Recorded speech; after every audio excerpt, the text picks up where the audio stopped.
Olá, meus príncipes e minhas princesas, gente de bem, gente de carinho, gente de amor. Eu estou aqui no Parque do Bonfim, um parque muito bonito, uma madrugada muito calma, uma madrugada serena. Eu vou procurar aqui agora um lugar para sentar, para poder conversar contigo um pouco sobre a fé. Muitos de nós temos ouvido falar de fé. Fé em Deus, tem que ter fé. E até já transformamos a fé em sentimento positivo, já transformamos a fé em energia positiva. Mas eu quero deixar algo para ti, que a fé não tem nada a ver com sentimento positivo, a fé não tem nada a ver com energia positiva, a fé não é energia, a fé não é um sentimento que você aplica numa situação, numa causa e ela simplesmente dá certo. Não, isso não é fé, isso é vontade de ver as coisas acontecerem. A fé, a Bíblia diz lá em Hebreus, capítulo 11, diz que a fé é o firme fundamento das coisas que se esperam e a prova ou a certeza absoluta das coisas que nós não vemos. Então, quando falamos em firme fundamento, eu imagino o construtor. Eu imagino o construtor fazendo a obra, né? Ele cavando os caboclos, preparando os caboclos para erguer um edifício. E quando ele prepara os caboclos para erguer o edifício, ele põe uma massa, ele põe ferro, ele prepara a estrutura, prepara o fundamento do edifício. Isso é que nós podemos interiorizar como fé. É o firme fundamento, ou seja, das coisas que se esperam. Olhando para um construtor, tu vês o edifício no papel, né? Tu vês o edifício no papel e perguntas ao arquiteto, mas vai se construir algo aqui assim? Conforme está no papel, ele diz sim, eu vou precisar de um engenheiro de obras e nós vamos construir aqui um grande edifício. Mas para isso, o engenheiro de obras vai trabalhar com uma equipe muito boa para formarem os fundamentos do edifício. O edifício só vai estar bem se tiver bons fundamentos, se tiver firmes fundamentos, ou seja, porque são vários pilares. Então, a Bíblia, quando fala lá em Hebreus 11, que a fé é o firme fundamento das coisas que se esperam e a prova das coisas que não se vê, nós vamos buscar aí. Então, a fé não é um sentimento positivo, a fé não é energia positiva, não, ela é proveniente do próprio Deus, como sendo algo espiritual tremendo para provocar mudança na minha vida. E essa fé, ela tem vários itens. O que eu quero trazer para você é o seguinte, meu príncipe e minha princesa, a fé tem vários itens. E, por exemplo, há um item da fé, há uma região da fé, há um elevado nível de fé que precisa realmente da tua força, que precisa da tua inteligência, que precisa da tua forma de agir. Ou seja, a fé inteligente, a fé nesse item inteligente, por exemplo, nós vamos ver na Bíblia o exemplo do cego de Jericó. O cego de Jericó, ele usou a inteligência para atrair Jesus até ele, para que ele fosse curado. Então a fé inteligente é o quê? Você que faz um esforço, você que eleva a tua inteligência numa dimensão para atraires Jesus até a ti, para que o poder de Deus se manifeste e o milagre acontece na tua vida. Isso é que é fé inteligente.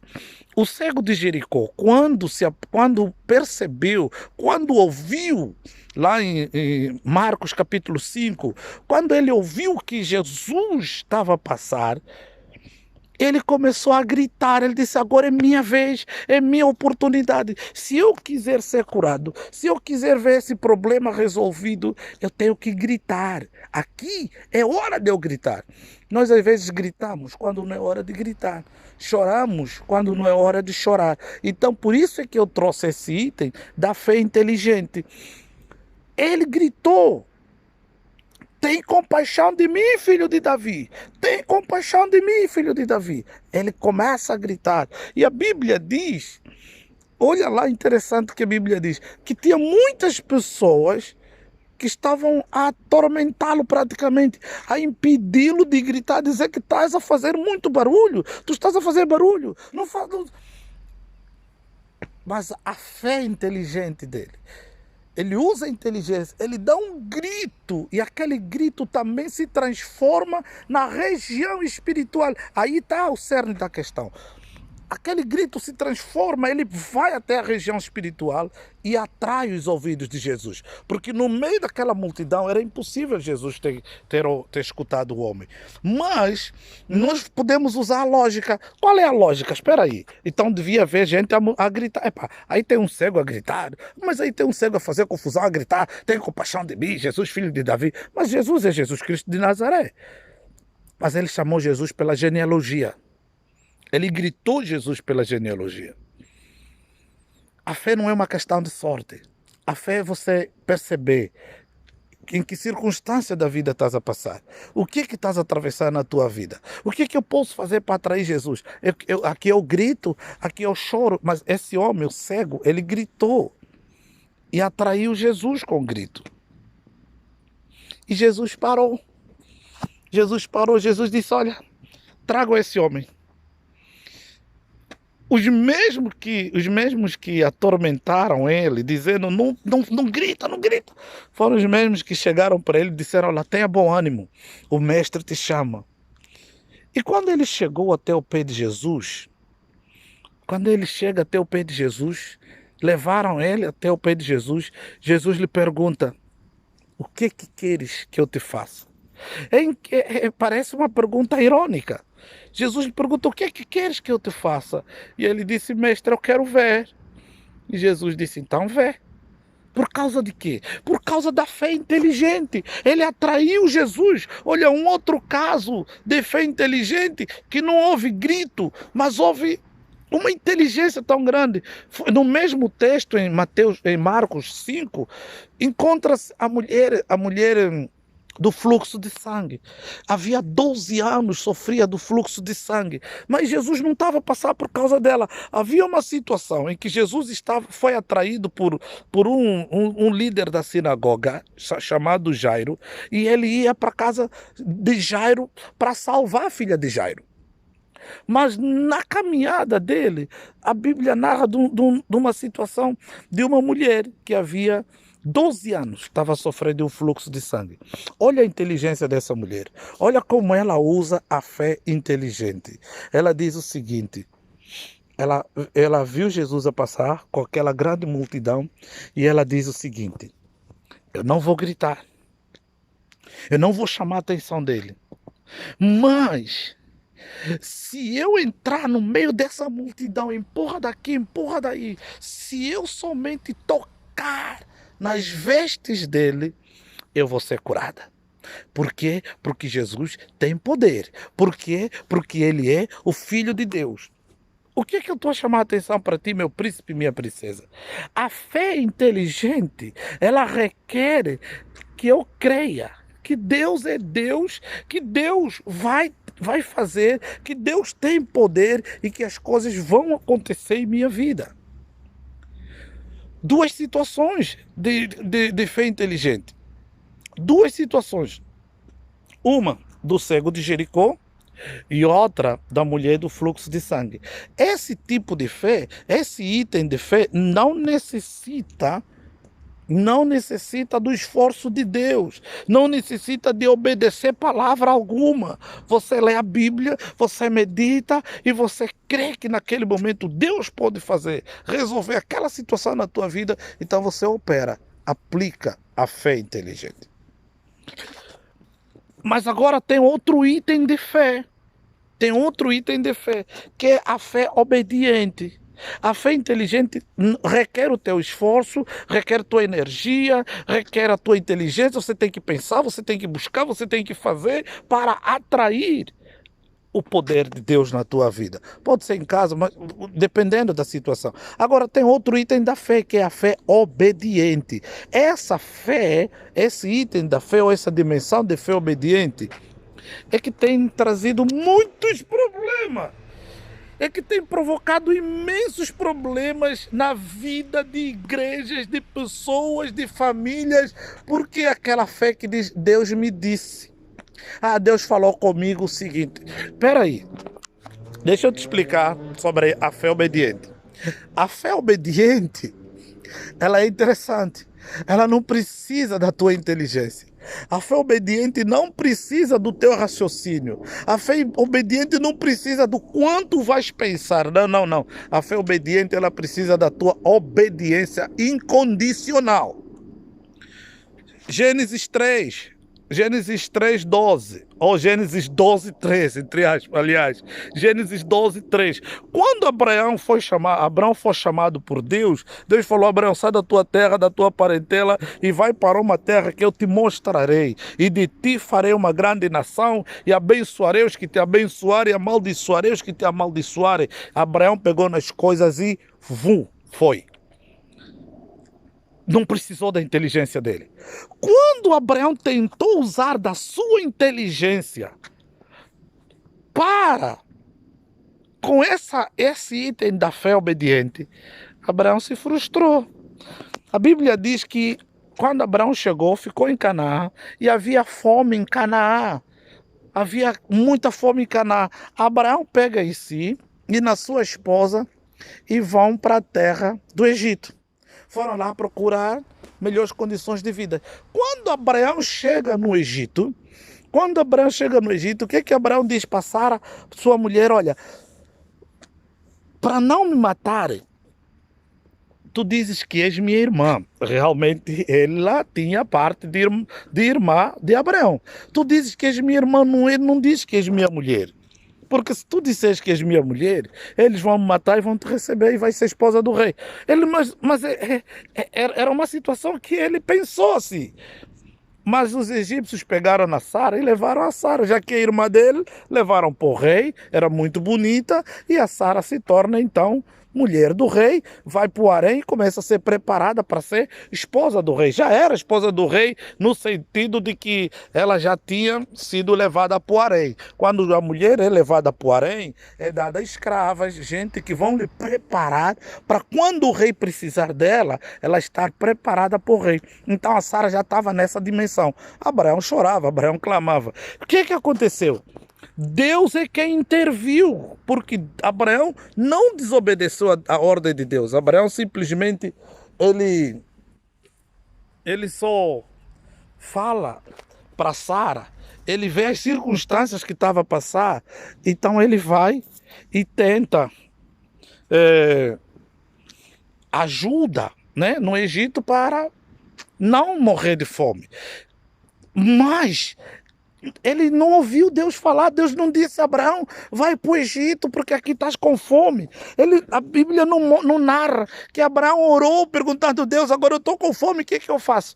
Se ele fizesse isso, é claro que Deus ia fazer outra coisa com ele. Deus ia providenciar alguma coisa para Abraão. O que eu quero te chamar a atenção?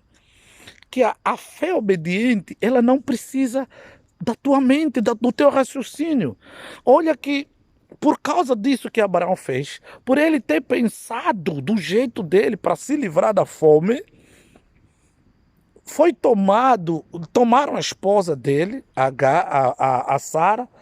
Depois Deus teve que enviar uma doença ao rei, para o rei não tocar na esposa de Abraão. a cena se desenrola, a cena se foi desmascarada, Abraão foi descoberto que afinal ele falou alguma coisa que não era, e o rei pega, então expulsa Abraão do Egito, expulsa Sara, expulsa as escravas que estavam com Sara. Por quê? Porque para eles, o princípio deles é que aquilo ia ser contaminado. Agar já não podia ficar no Egito. O que é que eu quero te explicar? Por causa de Abraão ter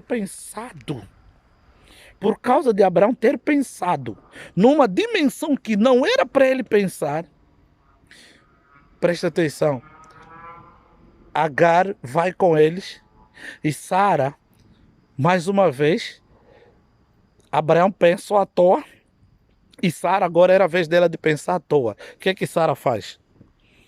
Deu a escrava para o marido se deitar com ela, a fim de fazer um filho, pensando que era assim que Deus ia abençoá-los. Meu príncipe, minha princesa, meu querido, se você um dia já ouviu Deus falar, se você um dia realmente ouviu que Deus falou alguma coisa, mandou você fazer uma coisa e você fez pela metade, você vai sofrer consequências. Outro caso da fé obediente em que houve falhas foi no rei Saul. Deus manda o rei Saul matar todos os amalequitas. Deus manda o rei Saul destruir todo aquele povo, os reis, o rei e tudo. E o que é que o rei Saul faz? O rei Saul realmente mata, mas não mata todos. O rei Saul traz o rei dos amalequitas como prisioneiro, né? E, e traz a gordura e tudo. Ou seja, ele não obedeceu completamente o que Deus mandou fazer. Por isso, meu príncipe, minha princesa, há muita coisa na tua vida que pode não estar a dar certo, porque você começou a obedecer e depois falhou na obediência. Talvez você começou a fazer a coisa certa e depois arranjou atalhos. Com Deus não se arranja atalhos. Quando Deus te dá uma ordem, se Deus te deu uma ordem, cumpre na totalidade. Faz o que Ele te disse. Custa o que custar, passa fome, passa sede, passa necessidade, passa humilhação, mas não desobedeça a ordem de Deus. Não desobedeça a ordem de Deus. Faz conforme Deus te mandou. Olha que eu estou aqui atrás nesse desenho. Então, meu príncipe, minha princesa, nós falamos aqui um pouco, eu trouxe aqui um pouco para você sobre a fé obediente e a fé inteligente. Ok? São dois itens de fé muito importantes. Existe um terceiro item de fé que é a fé operosa. Entende? Que é aquela fé que você crê que Deus opera um milagre, que Deus vai curar, que Deus faz, e você lê na palavra e naquele momento você crê que aquilo vai acontecer e você ora profetizando aquilo e aquilo acontece mesmo. Não quer dizer que você obedeceu à voz de Deus, não, você creu que aquilo é verdade. Você creu que aquilo pode acontecer, ok? São níveis diferentes de fé, são itens diferentes de fé. E eu quero então fazer essa oração por ti. Para você que está a passar muita dificuldade, que está a enfrentar grandes dificuldades na vida e que já está triste, já não sabes o que fazer, eu quero orar por você. Eu também estou a passar dificuldades, estou a atravessar momentos difíceis na vida, mas eu trouxe essa palavra para me consolar, para me animar, para me motivar, assim também como eu trouxe para te consolar, para te animar e para te motivar. Vamos orar? Deus, no nome de Jesus, abençoa meu príncipe, abençoa minha princesa que nesta hora está a ver esse vídeo, que nesta hora me acompanha nessa empreitada. Muito obrigado, Deus, porque ainda podemos estar num lugar como esse, Senhor, partilhando a Tua palavra, orando, agradecendo e glorificando o Teu santo nome. Pai, nesta hora, Senhor, se algum de nós precisa dessa fé, desse item de fé inteligente, meu Deus, abençoa, Pai, abençoa, Senhor. Manifesta a Tua presença na vida de quem a esta hora precisa. Se alguém já ouviu a Tua voz, começou a fazer algo e falhou, Senhor, perdoa. Deus, faz essa pessoa recomeçar onde parou, para que o primeiro amor se encha na vida do meu irmão. Muito obrigado, Senhor Jesus. Muito obrigado, Senhor Deus. Muito Muito obrigado, Espírito Santo, por esse momento maravilhoso. Eu glorifico o teu nome, em nome de Jesus. E perdoa, Pai, todos os pecados que nós cometemos. Perdoa todas as nossas falhas, todas as vezes que ouvimos vozes que não eram a tua voz, Senhor. Perdoa-nos neste momento. Manifesta a tua graça, a tua presença. Em nome do Pai, em nome do Filho e do Espírito Santo. Nós oramos e te agradecemos. Amém. Meu príncipe, minha princesa, presta bem atenção. É interessante isso. Reflita, estuda mais, creia mais, medita mais. Beijo no teu coração. Falou contigo o apóstolo Osvaldo de Souza. Beijo grande. Vai no nosso canal do YouTube, Apóstolo Osvaldo de Souza. Vai no meu Instagram, Osvaldo de Souza, Souza54. Ou vai na página da Igreja Evangélica Plenitude Cristã. Você vai encontrar lá muita informação, coisas que podem transformar a tua vida em nome de Jesus.